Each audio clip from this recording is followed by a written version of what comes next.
안녕하세요. 귀한 걸음으로 찾아주신 여러분의 삶에 하나님의 평안이 가득하기를 기도합니다. 오늘 우리가 함께 나눌 이야기는 한 위대한 왕의 순간적인 교만이 불러온 거대한 비극, 그리고 그 속에서 피어나는 하나님의 놀라운 자비에 관한 깊은 성찰의 시간입니다. 이 이야기가 여러분의 마음에 울림을 준다면 구독과 공유를 통해 더 많은 이들에게 이 은혜의 메시지를 전하는 통로가 되어주시길 바랍니다. 여러분의 작은 손길이 누군가에게는 큰 위로와 깨달음이 될 수 있습니다. 그럼 이제 마음을 열고 고대 이스라엘의 심장부로 시간여행을 떠나보겠습니다.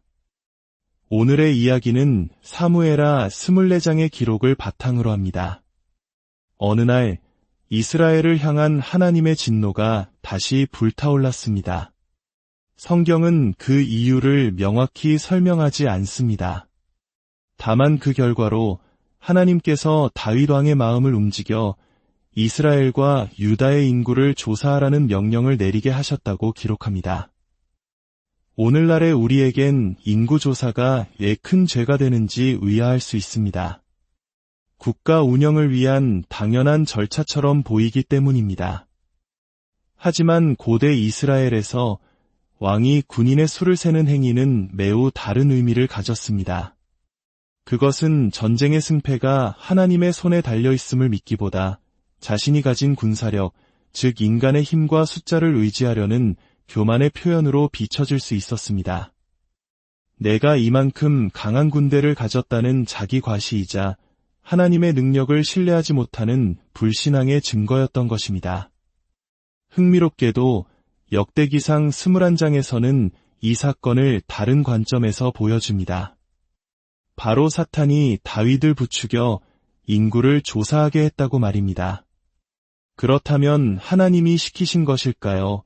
사탄이 부추긴 것일까요? 이는 성경이 우리에게 보여주는 신비로운 진리의 두 단면과 같습니다. 하나님의 거대한 주권 안에서 사탄의 유혹조차도 인간의 마음속에 숨겨진 교만을 드러내고 궁극적으로는 하나님의 뜻을 이루는 도구로 사용될 수 있다는 깊은 신학적 통찰을 담고 있습니다. 다윗 왕은 그의 충직한 군대 사령관 요압에게 명령을 내렸습니다. 단에서부터 브엘세바까지 이스라엘 전역을 돌며 군인의 수를 파악하여 보고하라. 왕의 최측근이자 산전수전을 다 겪은 노장 요압은 이 명령이 무언가 잘못되었음을 직감했습니다. 그는 왕에게 간언했습니다. 왕이시여, 주 왕의 하나님께서 이 백성을 지금보다 100배나 더 많게 하셔서 왕의 눈으로 그것을 보게 하시기를 원합니다. 그런데 어찌하여 이런 일을 기뻐하시나이까?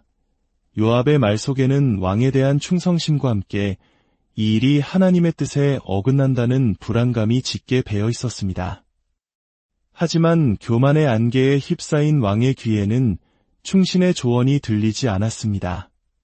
다윗의 고집은 요압과 군 지휘관들의 반대를 눌렀고 결국 그들은 왕명을 받들어 이스라엘 전역으로 흩어졌습니다. 인구조사는 무려 9달하고도 20날이 걸렸습니다. 긴 시간 끝에 요압이 왕에게 돌아와 보고한 숫자는 엄청났습니다. 칼을 다룰 줄 아는 이스라엘 용사가 80만 명, 유다 사람이 50만 명, 총 130만 명의 대군이었습니다. 숫자를 보고받은 바로 그 순간 다윗의 마음속에서 무언가 쿵 하고 내려앉았습니다. 자신의 어리석음과 교만을 깨달은 양심의 가책이 그의 심장을 날카롭게 찔렀습니다. 그는 즉시 하나님 앞에 엎드렸습니다. 하나님, 제가 정말 큰 죄를 지었습니다. 이 종의 죄를 부디 용서하여 주십시오. 제가 너무나 어리석은 짓을 했습니다. 그의 고백은 진실했습니다.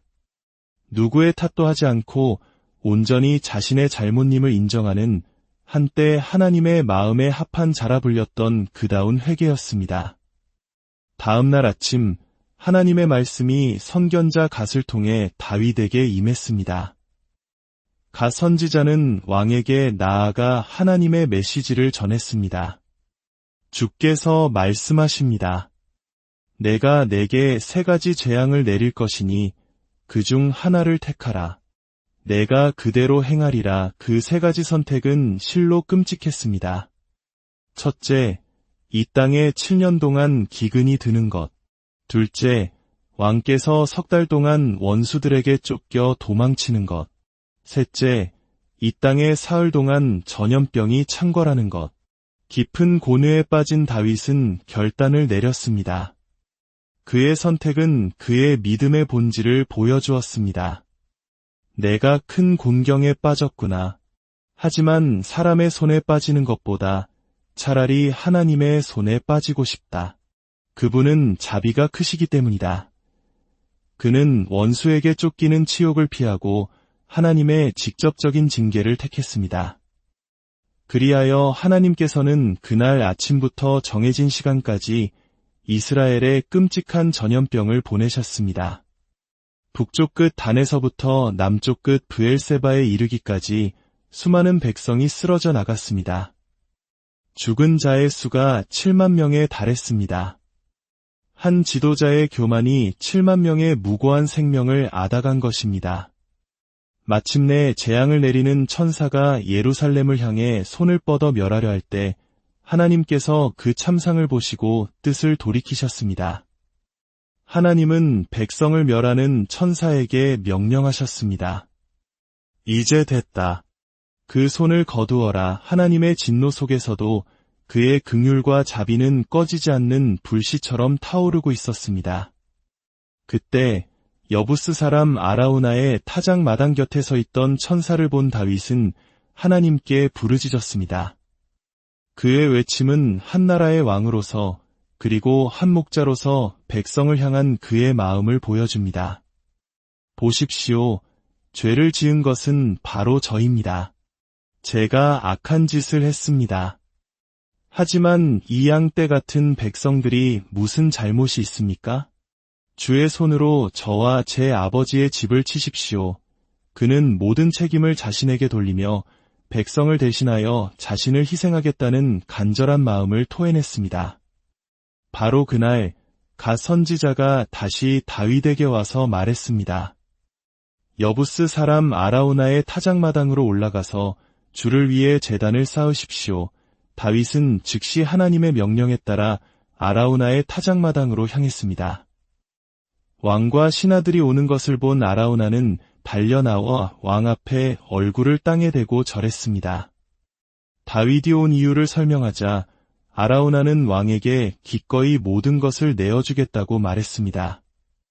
왕이시여, 좋으실 대로 가져다가 제사를 드리십시오. 여기 번제에 쓸 소도 있고 땔감으로 쓸 타작기와 소의 멍에도 있습니다. 이 모든 것을 왕께 드리나이다. 주 왕의 하나님께서 왕을 기쁘게 받으시기를 원합니다. 아라우나의 호의는 진심이었지만 다윗은 단호히 거절했습니다. 그리고 그는 우리 신앙의 핵심을 꿰뚫는 위대한 말을 남깁니다. 아니다.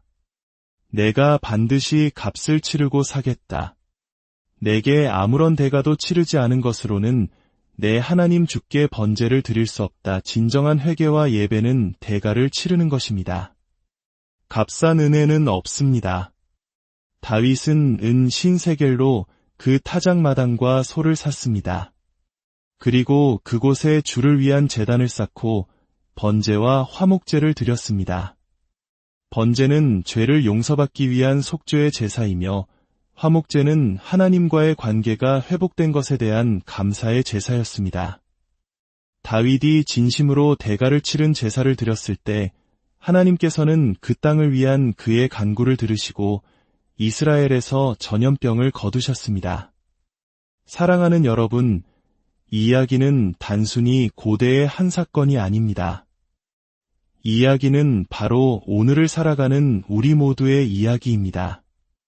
우리는 얼마나 자주 하나님의 은혜를 잊고 다윗처럼 우리 자신의 힘과 업적, 즉 우리가 가진 군인의 숫자를 세며 교만에 빠지는지요. 우리의 지식, 재산, 경력, 인간관계가 곧 우리의 힘이라고 착각하며 살아갑니다. 하지만 다윗의 이야기는 우리에게 경고합니다. 인간적인 힘에 대한 의존은 결국 하나님의 징계를 불러올 수밖에 없다고 말입니다. 그러나 동시에 이 이야기는 우리에게 놀라운 희망을 선사합니다. 우리가 다윗처럼 진심으로 죄를 고백하고 엎드릴 때 하나님은 그 어떤 징계 속에서도 자비를 베푸시는 분이라는 사실입니다. 다윗이 값을 치르고 제단을 쌓았던 아라우나의 타작마당, 그곳은 훗날 솔로몬의 성전이 세워지는 거룩한 장소가 됩니다. 그리고 그곳에서 멀지 않은 골고다 언덕에서 1000년 후 다윗의 자손으로 오신 예수 그리스도께서 우리 모두의 죄를 대신하여 값을 치르셨습니다. 다윗은 자신의 죄 때문에 백성이 죽는 것을 고통스러워하며 차라리 자신을 쳐달라고 외쳤지만 그는 백성을 구원할 수 없었습니다. 하지만 예수님은 아무 죄 없으신 분으로서 기꺼이 자신을 내어주심으로 우리를 위한 영원한 속죄 제물이 되셨습니다. 우리는 이제 더 이상 소를 잡아 제사를 드리지 않습니다. 예수 그리스도께서 단번에 영원히 값을 치르셨기 때문입니다. 우리가 드릴 것은 오직 우리의 교만을 내려놓고 그 십자가의 은혜 앞에 나아가는 진실한 회개의 마음뿐입니다. 오늘 하루 잠시 멈추어 나의 삶을 돌아보길 원합니다. 나는 지금 무엇을 의지하고 있습니까? 내 힘과 능력을 세고 있지는 않습니까? 다윗의 고백이 우리의 고백이 되기를 소망합니다. 하나님, 제가 어리석었습니다. 이 종의 죄를 용서하여 주십시오. 그렇게 겸손히 나아갈 때 전염병을 멈추시고 자비를 베푸셨던 하나님의 은혜가 오늘 여러분의 삶의 모든 문제와 고통 속에서도 동일하게 임할 것을 믿습니다. 함께 기도하겠습니다. 자비로우신 하나님 아버지, 오늘 다윗의 이야기를 통해 우리의 교만함을 돌아보게 하시니 감사합니다. 세상의 힘을 의지했던 우리의 어리석음을 용서하여 주시고 오직 하나님의 자비와 능력만을 신뢰하는 믿음을 주옵소서. 우리를 위해 모든 값을 치르신 예수 그리스도의 이름으로 우리의 삶에 막혔던 모든 문제들이 해결되고 하나님의 평강이 강물처럼 흐르게 하옵소서. 이 말씀을 듣는 모든 이들의 가정과 삶 위에 주님의 놀라운 축복이 함께하기를 간절히 기도합니다. 예수님의 이름으로 기도드렸습니다.